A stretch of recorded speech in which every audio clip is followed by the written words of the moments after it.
Confidence आ जाए कि मुझे सब कुछ आता है, सिलेक्ट कर देते हो। जो आधा क्वेश्चन पढ़ा, आगे वाला पार्ट मैंने देखा नहीं, उस एक क्वेश्चन का ही मैं आंसर लिख के आ गई, क्योंकि तुम्हें चाहिए नंबर, है ना, कि हमें ये सब्जेक्ट आता है, वही सब्जेक्ट तुम्हारी परसेंटेज लेके जाता है, गिराता है। ऐसा क्या करूं कि मैं अच्छा स्कोर कर पाऊं? सभी के दिमाग में ये क्वेश्चन होता है, मेरे दिमाग में भी सेम क्वेश्चन था कि मैं 12 से 15 दिन में ऐसा क्या करूं कि मेरी अच्छी तैयारी हो पाए। तो पूरी लिस्ट बना दी है, हम उसको अच्छे से डिस्कस करेंगे। मैंने क्या गलतियां करी, तुम्हें क्यों नहीं करना, वो सब तुम्हें मैं बताऊंगी। तुम्हें इस वीडियो को पूरा देखना है। चलो शुरू करें। अपने एक्सपीरियंस से बता रही हूँ तुम्हारे को क्या चीजें नहीं करनी। देखो, सबसे पहले सोचते हैं ना कि हमें सब कुछ आता है, सब कुछ आता है तुम्हें, चलो मान लिया तुम्हें सब कुछ आता है, पर क्या तुम उसको अच्छे से विजुअलाइज कर पा रहे हो? मुझे कई बार ऐसा लगता था, जैसे science subject was my favourite, मुझे ऐसा लगता था कि मुझे इसमें सब कुछ आता है, सब कुछ आता है। लेकिन जैसे ही मैं उसको छोड़ के थोड़ा सा दूसरा काम करने बैठी, या मैं चाय पीने लगी, या कुछ भी करने लगी, अगर मैं उसको ढंग से विजुअलाइज नहीं ना कर पाती थी, तो मैं उसे पेपर में लिख नहीं पाती थी। तो सबसे पहले तुम्हें जो तुमने पढ़ा है ना, उसको विजुअलाइज करना सीखो, कि अगर तुम उस चीज को देखो यार, सबसे पहला पॉइंट ये है कि जब तुम्हारे अंदर ये ओवर कॉन्फिडेंस आ जाए कि मुझे सब कुछ आता है। देखो, मेरा ऐसा था, मेरा साइंस सब्जेक्ट फेवरेट था और मुझे ऐसा लगता था कि मुझे इसमें सब कुछ आता है, और तुम मानोगे नहीं, उसी में मेरे नंबर कटे। क्यों नंबर कटे, अब उसका मैं तुम्हें रीजन बताती हूँ। जब आप किसी सब्जेक्ट में ओवर कॉन्फिडेंट हो जाते हो ना, आप उसको विजुअलाइज करना बंद कर देते हो, आप बाकी सब्जेक्ट्स को देखते हो, दूसरों की तरफ टेंशन लेते हो, आप उस सब्जेक्ट को एक तरह से निग्लेक्ट कर देते हो, जो कि मैंने करा।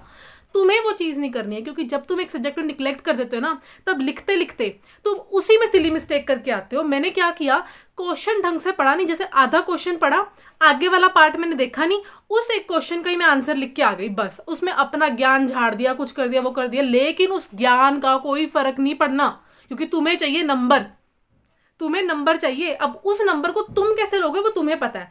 तुम्हें क्वेश्चन ढंग से पढ़ना है, क्वेश्चन ढंग से पढ़ने के बाद तुम उसको आंसर कैसे फ्रेम करोगे वो तुम्हें पहले विजुअलाइज करना है।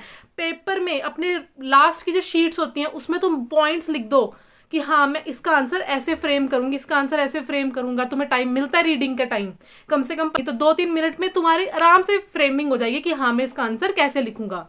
तो वो चीज तुम्हें देखनी पड़ेगी। जब कॉन्फिडेंस आता है ना कि हमें ये सब्जेक्ट आता है, वही सब्जेक्ट तुम्हारी परसेंटेज लेके जाता है, गिराता है पूरी तरह। वही सब्जेक्ट तुम्हारी परसेंटेज गिरा देगा, क्योंकि तुम्हें उसमें ओवर कॉन्फिडेंस हो गया। तुमने ना उसके सैंपल पेपर ढंग से देखे, तुमने सैंपल पेपर कैसे किए, ये क्वेश्चन है, ठीक है, ये तो मुझे आता है, अच्छा कॉनकेव कॉन्वेक्स मिरर्स है, ये तो मुझे आता है, ये तो मुझे आता है, ऐसे आता है, ऐसे आता है, आप उसको सोचते ही नहीं हो। आपको लगता है हाँ, इसके बारे में पढ़ा, ये मैं लिख दूंगा, ये मैं लिख दूंगा, लिख दूंगा। थोड़ा सा आपको अपने ओवर कॉन्फिडेंस को नीचे रखना पड़ेगा। एक होता है कॉन्फिडेंस, एक होता है ओवर कॉन्फिडेंस। ओवर कॉन्फिडेंस में नहीं जाना, कॉन्फिडेंस में आओ, अपनी प्रेपरेशन को जारी रखो, अपनी प्रेपरेशन को उस सब्जेक्ट को लेके भी नहीं छोड़ना। कईयों का मैथ्स फेवरेट होता है, कईयों की इंग्लिश फेवरेट होती है, उस सब्जेक्ट को निग्लेक्ट नहीं करना, क्योंकि कई बार वही सब्जेक्ट आपकी परसेंटेज डाउन भी कर सकता है, जो कि मेरे साथ हुआ था। तो तुम्हें वो मिस्टेक नहीं करनी है। हर एक चीज में तुम्हें प्रॉपर इतना ध्यान देना है, कंसंट्रेशन देनी है, हर एक सब्जेक्ट को इक्वल इंपॉर्टेंस देनी है। वो बात अलग है, अगर तुम्हें एक सब्जेक्ट अच्छे से आता है तो तुम उसको थोड़ा कम टाइम दे दो, लेकिन ये नहीं कि तुम उसे एक दिन में पढ़ो ही नहीं, सिर्फ पेपर से पहले पढ़ो, ऐसा नहीं करना। आधा घंटा आपको पढ़ना ही पढ़ना है। दूसरी मिस्टेक ये है कि जब हमारा पेपर हमारे सामने आता है, हम देखते हैं हमें ये भी आता है, हमें ये भी आता है, हमें ये भी आता है, हमें ये भी आता है। हम ऐसा करते हैं, हम एक एक नंबर वाले क्वेश्चन में ही इतना ज्ञान झाड़ देते हैं, इतना ज्ञान झाड़ देते हैं, एंड तक हमारे पास टाइम ही नहीं बचता। एंड तक टाइम ही नहीं बचता, बिल्कुल भी टाइम नहीं बचता एंड तक। और फिर उसमें हम इतनी गंदी हैंड राइटिंग लिखते हैं, वो 5-5 नंबर के क्वेश्चन होते हैं, और इतनी गंदी हैंड राइटिंग में हम उनके आंसर लिखते हैं कि एग्जामिनर पढ़ के भी गए माफ करो। तो ऐसे नहीं करना। स्टार्टिंग में अगर 1 मार्क का क्वेश्चन है, 2 लाइन्स आर रेलिवेंट, और अगर डायग्राम उसमें इन्वॉल्व है, डायग्राम जरूर बनाओ, ग्राफ इन्वॉल्व है, ग्राफ जरूर बनाओ, कोई भी स्ट्रक्चर इन्वॉल्व है, स्ट्रक्चर जरूर बनाओ, क्योंकि उससे आपके वो 1 मार्क का क्वेश्चन में आपके टीचर रीडिंग नहीं करेगा, वो डायग्राम से समझ आएगा, बच्चे को आता है वो उसे कर देगा। तो हर एक क्वेश्चन को उसकी वर्ड लिमिट के हिसाब से लिखो, आपको अपना एक्स्ट्रा ज्ञान नहीं झाड़ना है। मैं फिर बता रही हूँ, आपको नंबर लेने हैं। नंबर लेने का वे यही होता है कि जितने मार्क्स का क्वेश्चन है, उतने ही मार्क्स का आप उसमें लिख कर आओ, ठीक है। अगर 5 मार्क्स का क्वेश्चन है, क्वेश्चन को पहले तो पूरा पढ़ो, उस क्वेश्चन को पूरा पढ़ो, उसमें पूछा क्या गया है। आपको कुछ भी उसमें एक्स्ट्रा बताने की जरूरत नहीं। अगर आपसे ये पूछा गया हुआ है images found by concave mirror, तो आपको वही बतानी है। इसमें ये नहीं बताना कि इसमें ये भी होता है वो भी होता है, बस जो पूछा है उन्हीं के केसेस बनाओ, डायग्राम बनाओ, एक्सप्लेन करो, दैट्स इट। और यही चीज आपको फुल मार्क्स देगी, क्योंकि एग्जामिनर के पास बहुत सारी कॉपीज होती हैं, आपकी कॉपीज को इजीली चेक होने को मिलेगी, तो आपके नंबर्स में बढ़ेंगे। इस टाइम पे हम सब लेके खोलते हैं सैंपल पेपर्स। सैंपल पेपर्स खोलते हैं और उसको करते कैसे हैं, जैसे मैं क्या करती थी, मेरे पास सैंपल पेपर होता था मैथ्स का मैंने सैंपल पेपर खोला। जैसे एक क्वेश्चन था, ये मुझे आता है, इसमें ये फॉर्मूला लग जाएगा, हो जाएगा। ये आता है, ये मुझे आता है, इसमें ये फॉर्मूला लग गया, हो जाएगा। इसमें ये आता है, ये इसमें ये फॉर्मूला लगेगा, हो जाएगा। मैंने एक भी क्वेश्चन सॉल्व नहीं करके देखा, बस वो वाले क्वेश्चंस देखे जो थोड़े से डिफिकल्ट लगते थे, और उनको भी सिर्फ देखती थी। ये नहीं कि मैं उसको छोड़ के एक बार लिख कर देखूं, नहीं, मैं ऐसे बिल्कुल नहीं करती थी। मैं सिर्फ देखती थी, मुझे लगता था टाइम वेस्ट होगा, पर ये आपकी सबसे बड़ी गलती होती है। ये आपका टाइम वेस्ट नहीं होता, ये आपका टाइम यूटिलाइजेशन होता है। क्या एक क्वेश्चन से आप कई बार ऐसे कॉन्सेप्ट सीख जाते हो कि वो आपको बाकी क्वेश्चन में हेल्प करते हैं। ऐसा सच में होता है, कई बार एक क्वेश्चन ही ऐसे कॉन्सेप्ट दे जाता है कि आप बाकी क्वेश्चन भी उसे सॉल्व कर पाते हो, and you are thankful for that in the examination. तो आपको अपने सैंपल पेपर के क्वेश्चन आंसर्स को अच्छे से देखना है। क्वेश्चंस को लिख कर देखो।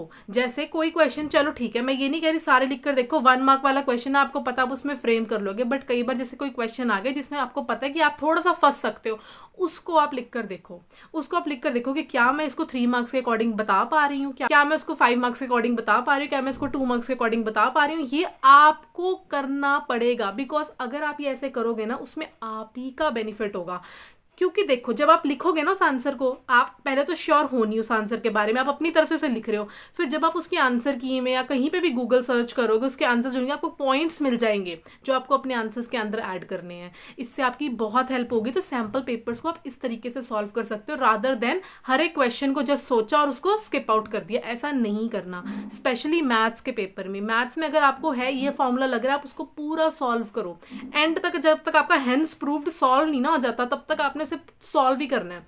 क्योंकि जब आप सॉल्व करोगे ना, तभी आपको पता चलेगा आपको कितना आता है, कितना नहीं आता। आप सिली मिस्टेक तो नहीं कर रहे, आपको कोई कैलकुलेशन एरर तो नहीं हो रहा। और ना, जब भी सैम्पल पेपर सॉल्व करना है, अपना वो टाइम रखो कि हाँ ठीक है, 3 घंटे का पेपर होगा, मैं 3 घंटे में ही करूंगा। 3 घंटे का पेपर है, मैं ऐसे ही करूंगा। कम से कम एक वीक के अंदर 3 सैम्पल पेपर आप 3-3 घंटे वाली सॉल्व करो। कम से कम जैसे ऑल्टरनेट डेज पे 4 सैम्पल पेपर या 3 सैम्पल पेपर आप ऐसे जरूर सॉल्व करो। एक दिन में 2 सैम्पल पेपर आपके आराम से सॉल्व हो जाएंगे, और वो भी किसी भी सब्जेक्ट में। जैसे आपने ऐसे करी है ना, 3 आपको मैंने आपको एडवाइस ऐसे करी है। मैं अपने अकॉर्डिंग बता रही हूँ, जैसा आपको प्रेफर लगे आप उसके अकॉर्डिंग अपने आप को मैनेज कर सकते हो। मैं क्या करती थी, मैं एक हफ्ते के अंदर मंडे को साइंस और मैथ्स का सैम्पल पेपर सॉल्व कर लेती थी, फिर ट्यूसडे को मैं ऑफ करती थी, कोई सैम्पल पेपर नहीं करती, बस सैम्पल पेपर्स देख लेती थी। फिर वेडनेसडे को मैं क्या करती थी, इंग्लिश का और एसएसटी का सॉल्व कर लेती थी। फिर उसके बाद मैं ऐसे दूसरे सॉल्व कर लेती। तो आपको ऐसे सॉल्व करना पड़ेगा, और प्रॉपर 3 आवर्स का टाइम लेके मैं कैसे सॉल्व कर रही हूँ, मैं लिख पा रही हूँ, मैं नहीं लिख पा रही, क्योंकि आपकी राइटिंग प्रैक्टिस बहुत इंपॉर्टेंट होती है। आप उसमें कुछ एक्स्ट्रा तो नहीं लिख रहे हो, क्योंकि एग्जामिनर इतना बड़े बड़े पैराग्राफ नहीं पढ़ेगा, आपको उसमें कीवर्ड्स को अंडरलाइन करना पड़ेगा, क्योंकि एग्जामिनर हमेशा आपके वो कीवर्ड्स या वो ड्राफ्टिंग वर्ड्स देखता है। तो आपको वो चीज़ करनी पड़ेगी, जो कि मैंने इस वीडियो में भी बताया। सबसे बड़ा एक क्वेश्चन आता है कि हम सुबह उठते हैं, अब हम प्लानिंग कैसे करें। जैसे आप मॉर्निंग में उठे, सबसे पहले तो उठते सार अपने माइंड को फ्रेश रखो, ब्रीद इन करो, ब्रीद आउट करो, पार्क में जाओ, थोड़ी सी लंबी लंबी गहरी गहरी सांसें लो, मेडिटेशन करो। इतनी भी कोई रॉकेट साइंस नहीं है, बोर्ड एग्जाम ही है भाई, इतनी कोई रॉकेट साइंस नहीं है। तुम आराम से स्कोर कर लोगे अगर तुमने अच्छा पढ़ा है, अगर तुमने थोड़ा दिमाग लगा के प्लानिंग के साथ पढ़ा है। अब प्लानिंग तुम कैसे करोगे, देखो प्लानिंग में क्या होता है, आपने हर एक सब्जेक्ट का एक 24 आवर शेड्यूल में टाइम निकाला। अब 24 आवर्स में से 24 आवर तो कोई नहीं पढ़ता ना, 12 से 13 घंटे पढ़ा जाता, 24 घंटे तो कोई नहीं ना पढ़ता। तो अब तुम्हें क्या करना है, उस 24 घंटे में से अपने सोने का टाइम माइनस कर दो। क्योंकि अभी देखो, अभी तुम्हारे पास डेज कैसे हैं, अब तुम अपने पूरे डे को बैलेंस करके चलो, किस टाइम तुम्हारे ट्यूशन है, किस टाइम तुमने सेल्फ स्टडी करनी है, कौन सा टाइम सैम्पल पेपर का है, उसमें जो तुम्हारा टाइम बच रहा है तुम्हें उसको कैसे देना है। सबसे पहले हार्ड टॉपिक्स को उठा लो। मैं पेपर से पहले हार्ड टॉपिक्स को बिल्कुल मत उठाना, क्योंकि मैंने ये गलती करी थी। मैंने एसएसटी को कुछ टॉपिक्स को पेपर से पहले उठाया था, जो कि मेरे माइंड में ना उन्होंने कन्फ्यूजन क्रिएट कर दी थी। ईजी टॉपिक्स को आप पेपर से पहले उठा सकते हो, क्योंकि वो आपके आराम से उस टाइम कवर हो सकते हैं। बट हार्ड टॉपिक्स को तुम अभी उठा लो, जितने भी हार्ड टॉपिक्स है उठा के पास से मारो, उसको कर लो अच्छे से। क्योंकि जब हार्ड टॉपिक्स को तुम अभी करोगे ना यार, उससे क्या हो जाएगा, तुम जब पेपर के टाइम पे इसको उठाओगे, सैम्पल पेपर्स भी जब करोगे, तब तुम्हें पता लग जाएगा हाँ यार एक बार इसे पढ़ा हुआ था, कहीं ना कहीं दिमाग से बाहर निकल ही आती है चीज़, कहीं ना कहीं तो वो बैठी होती है, चाहे थोड़ी सी बैठी हो लेकिन निकल आती है। तो तुम पहले हार्ड टॉपिक्स को उठा के उनको सॉल्व करो। अच्छा, अब तुमने डे की प्लानिंग कैसे करनी है। सुबह उठे, 24 घंटे में से मैं तो 7 घंटे सोती थी क्योंकि पूरा दिन फिर मेरा अनप्रोडक्टिव जाता था, तो 7 घंटे तो मैं माइनस कर देती थी। जितना टाइम बचा उसमें से इतना टाइम मैं ये करूंगी, इतना टाइम मैं ये करूंगी, इतना टाइम मैं ये करूंगी। और डायरेक्टली कभी भी एक रियलिस्टिक टाइम टेबल बनाना। एक दिन में सारे सब्जेक्ट्स नहीं कवर होते हैं, मेरे भी नहीं होते थे, नहीं होते हैं एक दिन में सारे सब्जेक्ट्स कवर। तो तुझे क्या करना है, तो तुम्हें क्या करना है, तुम्हें देखो, तुम्हें ऐसे करना है, तुम्हें जो तुम्हें हार्ड टॉपिक्स लगते हैं किसी भी सब्जेक्ट के, पहले तो वही कवर करने हैं। पहले तुम कोशिश करो कि 5 दिन के अंदर अंदर सारे हार्ड टॉपिक्स को फिनिश कर दोगे, सारे सब्जेक्ट्स के। फिर उसके बाद तुम इजी टॉपिक्स पे आओगे, फिर उसके बाद तो तुम जैसे सैम्पल पेपर तो रेगुलरली सॉल्व करोगे ही करोगे। Sample paper is the key, क्योंकि उससे तुम्हें पता लगेगा प्रीवियस ईयर में क्या पैटर्न चल रहा है। सैम्पल पेपर से तुम्हें वेटेज पता चलेगी, किस सब्जेक्ट की कितनी वेटेज है, सब कुछ। तो वो तो तुम्हें करना ही करना है। और साथ ही में डेली प्लानिंग करनी है, इतने टास्क देना है कि आज मैं ये चीज़ कंप्लीट करके ही बेड में जाऊंगा, चाहे मुझे कितना भी टाइम लगे। तो जितना भी तुम्हें टाइम लगे, तुम्हें वो चीज़ें कंप्लीट करके ही बेड में जाना है। और कोशिश करो कि तुम जितना तुम्हें लगता है, तो सबकी बॉडी क्लॉक डिफरेंट होती है, जितना तुम्हें लगता है कि हाँ इतना ही मेरे को स्लीप सफिशिएंट है, तुम उतनी ही स्लीप लो। लेकिन बेड में उसी टाइम जाओ, जितने मर्जी बजे उठ रहे हो कोई फर्क नहीं पड़ता, लेकिन बेड में उसी टाइम जाना है जिस टाइम तुम्हारे टास्क कंप्लीट हो जाए। बेड में उससे पहले नहीं जाना है। जब तुम्हारे टास्क कंप्लीट हो जाएंगे उसी टाइम तुम जाकर सो जाओगे। और सोने से 1 घंटा पहले, मतलब जब तुम लेट जाते हो, मतलब विजुअलाइज करो जो तुम्हें लगता है कि हाँ जो भी दिमाग में आ रहा है उसको विजुअलाइज करो। अच्छा इसको मैंने ऐसे पढ़ा था, इसको मैंने ऐसे पढ़ा था, इसको मैंने ऐसे पढ़ा था। इससे तुम्हारी बहुत हेल्प होगी, तो ये जरूर कर। अब आता है लास्ट टिप। सैम्पल पेपर कर लिया, सब कुछ कर लिया, हमने चेक नहीं करा। मेरी सबसे बड़ी मिस्टेक होती थी कि हाँ मैंने सैम्पल पेपर सॉल्व कर लिया, मैंने कर लिया, मेरे अंदर ना चेक करने की हिम्मत नहीं होती थी। मैंने कहा चलो सॉल्व कर लिया ठीक है। जॉन से क्वेश्चन मुझे लगता थे ना कि टफ है, वो मैं ज़रूर एक बार देख लेती थी कि वो कैसे होंगे, वो मैं ज़रूर एक बार देख लेती। बट जो मेरे को आते थे ना उनको मैं कभी भी चेक नहीं करती थी। ये तुम्हें मिस्टेक्स नहीं करनी है। मुझे पता है काफ़ी बच्चे ये चीज़ कर रहे होंगे कि सैम्पल पेपर को चेक करने में दीदी टाइम वेस्ट होता है। क्या टाइम वेस्ट होता है, तुम ही ने लिखा है, तुम नहीं चेक करोगे तो कौन चेक करेगा। और अभी तो टाइम है वो चेक करने का। जब तुम अपने आंसर चेक करोगे ना, तुम उसमें एनालिसिस कर रहे हो कि तुम पेपर में लिख के क्या आ रहे हो, क्या ये तुम्हें पढ़ने में मजा आ रहा है, क्या ये एग्जामिनर को पढ़ने में मजा आएगा, क्या तुम्हें वो पैराग्राफ पढ़ने में मजा आ रहा है जो तुम डायग्राम से एक्सप्लेन कर पा रहे हो। तुम्हें वो डायग्राम अच्छे से करने हैं, तुम्हें वो डायग्राम को अच्छे से एक्सप्लेन करना आना चाहिए। एक डायग्राम बना के उसमें सारे पॉइंट्स डाल दो, तुम्हारे नंबर बढ़ जाएंगे। तो पेपर को एनालाइज करो। पेपर को एनालाइज करने से ना तुम्हें एक चीज पता चलेगी कि उस पेपर में किस सब्जेक्ट, किस टॉपिक की वेटेज ज़्यादा आई है। ऐसे जब 2-3 पेपर तुम कर जाओगे ना, तुम्हें पता लग जाएगा अच्छा इसकी वेटेज थोड़ी ज़्यादा है, इसकी वेटेज थोड़ी सी कम है, तो मैं इसको थोड़ा कम टाइम भी दूंगा तो चलेगा। जिसकी ज़्यादा वेटेज उसे ज़्यादा करो ना यार। स्मार्ट वर्क किसी को तो बोलते हैं। जो ज़्यादा वेटेज वाले सब्जेक्ट्स हैं उनको तो सबसे पहले निपटानी है। जो कम वेटेज वाले चैप्टर्स हैं उनको तो हम बाद में भी कर सकते हैं, लेकिन उनको करना ज़रूर है। मैं ये नहीं कह रही उनको छोड़ना है, उनको करना ज़रूर है, ठीक है। लेकिन उसमें से तुम ऐसा कर सकते हो कि हम इंपॉर्टेंट वाले सारे अच्छे से पढ़ लें, फिर उसके बाद जो लेस इंपॉर्टेंट वाले हैं, फिर जो थोड़े से कम टाइम वाले हैं उनको हम आराम से पढ़ लेंगे। उनको तुम अच्छे से बाद में पढ़ सकते हो, लेकिन सबसे पहले हार्ड चैप्टर्स को पढ़ोगे। तो एनालिसिस से तुम्हें पता लग जाएगा कि ये टॉपिक तुम्हारा थोड़ा सा वीक पड़ रहा है, तो तुम इसे पहले कर लो। सैम्पल पेपर के एनालिसिस से पता चलेगा कि ये हार्ड टॉपिक मैं छोड़ रही थी, इस टॉपिक से तो हर पेपर में क्वेश्चन है, तो वो चीज़ तुम्हें ज़रूर करनी है। अब लास्ट टिप ये है कि जो डायग्राम्स के नीचे पॉइंट्स लिखे होते हैं ना, कई बार हम उसको इग्नोर कर देते हैं। उसको तुम्हें इग्नोर नहीं करना। किसी भी टेक्स्ट में, कोई भी, जब तुम्हारे किसी भी चीज़ का SST है, साइंस है, कोई भी डायग्राम है, उसके नीचे जो टेक्स्ट है ना उसको तुम्हें इग्नोर नहीं करना, वो तुम्हें जरूर पढ़ के जाना है। MCQs या बहुत ज़्यादा चीज़ों में वो आपके काम आ जाता है। कई बार वो 1 वर्ड में ही पूछा जाता है, तो आपको वो करके जाना है।